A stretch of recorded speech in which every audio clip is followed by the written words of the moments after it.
Originally written and illustrated by Paru Itagaki, Beastars was a story that genuinely caught me by surprise by how well its commentary of the underlying discrimination and prejudice that went on in a society made up of animals fueled the deeper plots of the complications of a budding romantic relationship between an herbivore and a carnivore. So if you don't know what Beastars is all about, the story initially focuses around a gray wolf named Legoshi, who is a meek high school student that behaves very strangely in order to not stand out. But one day, Legoshi has a life-changing encounter with a dwarf rabbit named Haru, and oddly enough, this incident ignites the both of them slowly developing feelings for each other. However, the problems that society has ingrained into them is a huge factor as to why they think they could never be together. And so, the story shows them trying to work through these issues over time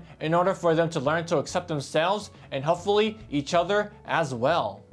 I didn't know what to expect from Beastars since I don't usually watch school drama anime, but the idea of an animal society intrigued me, and I'm glad to have watched it since I thoroughly enjoyed seeing all these characters project relatable human issues that went on in this world. I also loved how, despite the school setting, this was actually a very mature narrative that made me want to learn more by reading the manga in order to see how the story changed in its transition to an anime adaptation.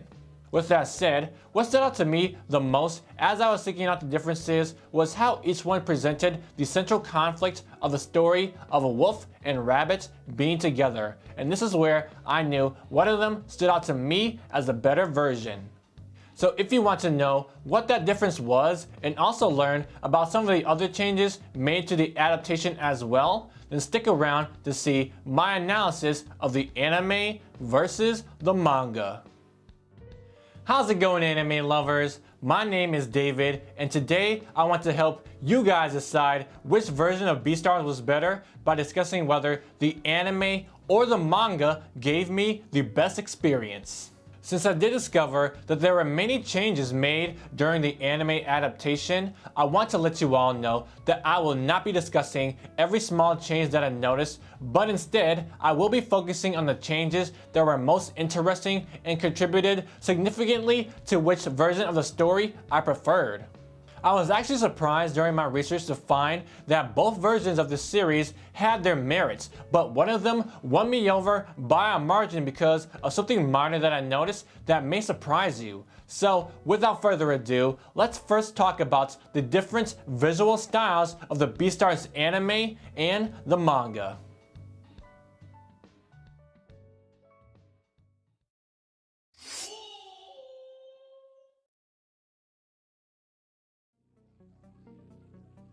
When it comes to how an animation studio decides to bring a story to life that was originally a manga series, I honestly don't have a preference for the visual style of the anime adaptation as long as whatever visual style that was chosen was implemented well. In this case, the first season of Beastars was brought to life by Studio Orange through CGI animation, and during my time watching the anime adaptation, while I surprisingly liked how Beastars was visually depicted, I struggled to comprehend why this particular series needed CGI animation over going with the hand-drawn animated style other than it possibly being more cost efficient. You would think that the possibilities of seeing the world of Beastars in 3 dimensions would make the adaptation more watchable, but I think that the potential of using CGI was actually wasted on this series due to the story not having enough suitable moments to take full advantage of the implementation of this particular visual style. It's like if you were looking to buy a new car and you chose a really nice one that's full of bells and whistles, but you end up never using all of these extra features because of how mundane your driving routine actually is.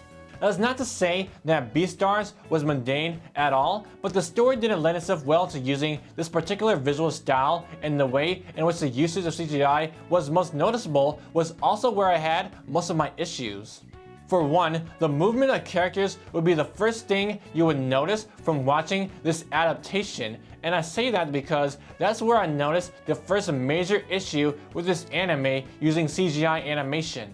Throughout the season, and even in the first episode, I've noticed that the characters would sometimes seem to be moving slowly. Although this can be seen as a minor issue, the low frame rates of character movements has always been a common issue with using CGI animation, and this is certainly a problem that still occurs in this anime.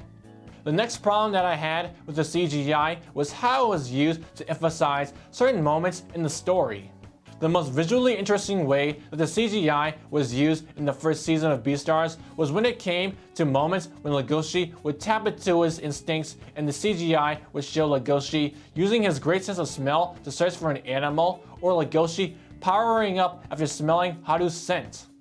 While I'm grateful that the anime was doing its best to make the story look more interesting by creating these visualizations, I personally found them a bit unnecessary because they sometimes changed the original intent of the most important moments, which became the biggest problem of the anime adaptation for me. Later in this video, I'll elaborate on why and how the over-dramatization of these moments was my deciding factor as to whether the anime or the manga was a better experience. But for now, these were the few issues I noticed in the Beastars anime. If there is one good thing though that I can say about the CGI, is that I do appreciate Studio Orange trying to closely imitate the appearance of the 2D hand-drawn style and not making the anime for Beastars look like a badly rendered video game cutscene. Other than a couple of issues that I mentioned so far, the Beastars anime actually looked great most of the time and was also one of the few things during some episodes that made me value watching the anime over reading the manga. It's just that I wish the anime had better uses of the CGI for the story of Beastars so that it could be one of the better examples of an anime going with CGI animation and using it well. As for the manga, I really liked the art direction and creativity on display, which made reading Beastars quite an enjoyable experience for me.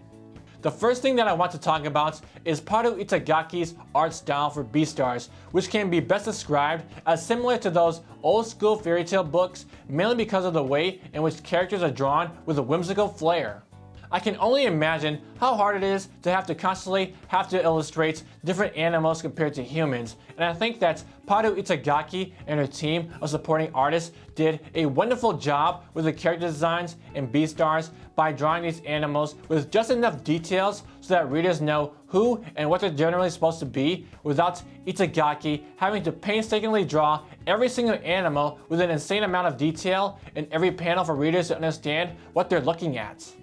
I also love the way in which Paru Itagaki played around with the panels and used all sorts of shapes in creative ways, which made the story more interesting to read.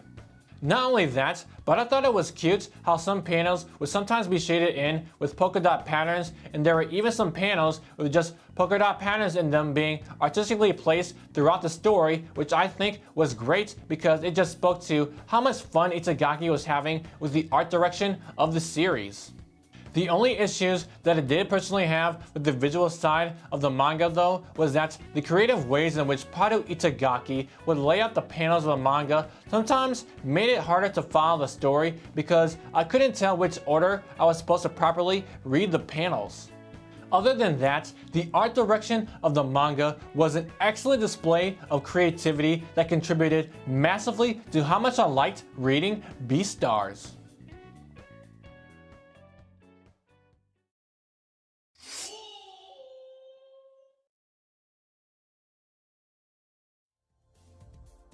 During my time watching the Beastars anime adaptation, there was surprisingly not a lot of changes that I noticed at first that really bugged me about it until I dug deeper and really tried to figure out the key differences that stuck out to me the most between the anime and the manga. Although I did enjoy watching the anime, it wasn't until I focused in on the very subtle changes to the most important moments from the original story and discovering some content from the manga that made me realize that the manga was the victor for this matchup. Make no mistake, the anime adaptation was great, but it took me a while to notice that it did some things differently from the manga that kind of bothered me since it changed the way some situations actually played out in the manga, and is what I want to talk about first. For example, during the first episode, there was an important moment in which Legoshi noticed an animal in the distance while he was guarding the gym where his classmates were practicing for a play. In the anime, Legoshi uses his great sense of smell to try and figure out what animal he saw, but then when he figures out that it's the scent of an herbivore, the anime shows him powering up like he's ready to viciously attack whatever animal is hiding. Once the animal runs away, who by the way turns out to be Haru the rabbit, Legoshi catches up to it and grabs it with a bloodthirsty look on his face of a beast ready to feast. This was quite interesting to me because the way in which the anime showed this moment was quite different from how the manga played out the situation. In the manga, Legoshi didn't power up after smelling Haru, nor did he look like he was ready to eat whatever he smelled before he caught it. Legoshi was simply looking out for his classmates and was cautiously trying to figure out what animal was in the distance through his sense of smell, and so it wasn't until Legoshi realized what kind of animal he caught that Legoshi started to give in to his instincts and think about what it would be like to feast on Haru the rabbit. These differences in the intent of this scene is one of the major reasons why I preferred the manga over the anime. It's just really hard for me to believe that in a world where herbivores and carnivores coexist, Legoshi, who is a wolf that despises his aggressive instincts, would want to eat one herbivore that he smelled overnight when he has always been surrounded by herbivores on a daily basis. This scene simply didn't make sense to me because the anime did not show any past behavior of Legoshi wanting to eat any herbivores. Therefore, the manga's version of this scenario just made more sense to me because Legoshi never held an herbivore before, and so his instincts taking over after realizing how easy it was to possibly eat such a small animal was why I liked it better. Another example of the anime changing an important scenario was when the carnivores from the drama club went to the black market. This was an important moment because it showed one possible reason why the animal society was really so peaceful. My problem with this was that the anime showed the carnivores purposefully looking for the black market as opposed to the manga showing the carnivores accidentally finding the black market. The reason why I like the manga's version of this scenario better was because the black market should not be a place that can easily be found, and so seeing the carnivores getting lost and finding it that way just made more sense to me. The other reason why I believe the anime ended up being the better version of the story was because it provided more information that I needed for situations that wasn't explained clearly in the anime, and there was even some cut content that should have been included in order to provide some much needed context for later parts of the story. The first situation that comes to mind when I think about this issue is when the story revealed the backstory to Lewis, who is one of the main characters of Beastars.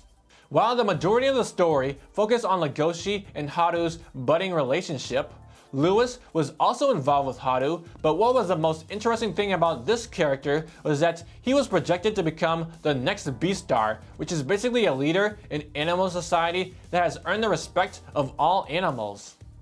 As the story slowly revealed more about Lewis, I really enjoyed the fact that he turned out to be a very complicated character in this series, and that the story was showing how much he's having to change about himself in order to fit this new role that was not as glamorous as it seemed. With that said, there is a part in the story that gave us a peek into Lewis's past in order to show us where he came from and how his upbringing influenced his past behavior.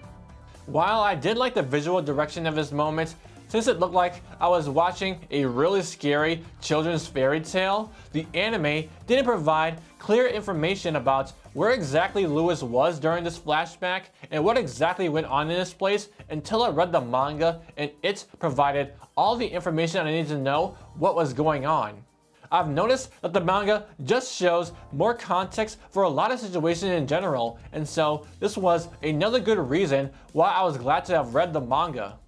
As for the cut content that should have made it into the anime, one moment that comes to mind that I thought was a huge mistake in leaving out was when Lewis pulled out a gun on Bill when Bill told Lewis that he knew about Lewis's secret past after going to the black market. This was such an important moment in the story for me because it just showed how troubled Lewis felt about being physically weak even though he's striving to reach a position that held so much power. it was also the foreshadowing that was needed in the anime for a later part in the story when Lewis had to actually use a gun, since that was a critical turning point in Lewis's character arc that demonstrated how far he was willing to go to get what he wanted, but also to become the next Beastar.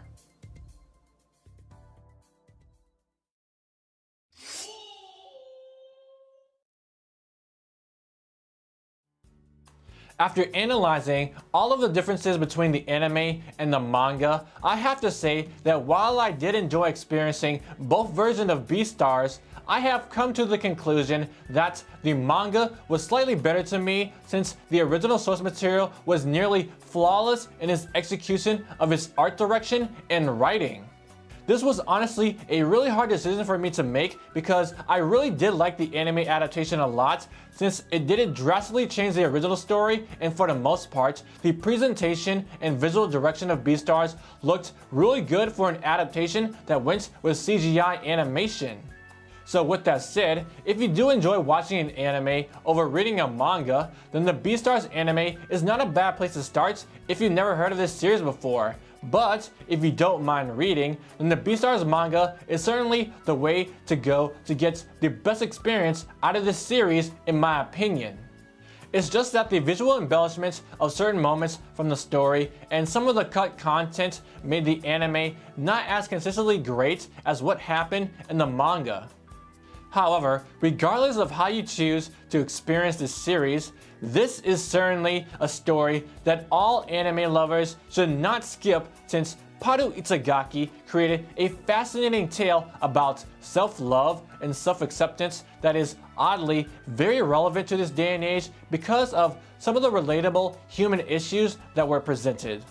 So if you guys have or haven't read or watched Beastars yet, let me know some of your thoughts on this series in the comments below, and also please do me a favor and leave a like on this video to help this channel grow if you enjoyed this video. That is going to be it for me today, guys, so thank you all for watching this video. My name is David, and I will see you anime lovers in the next review.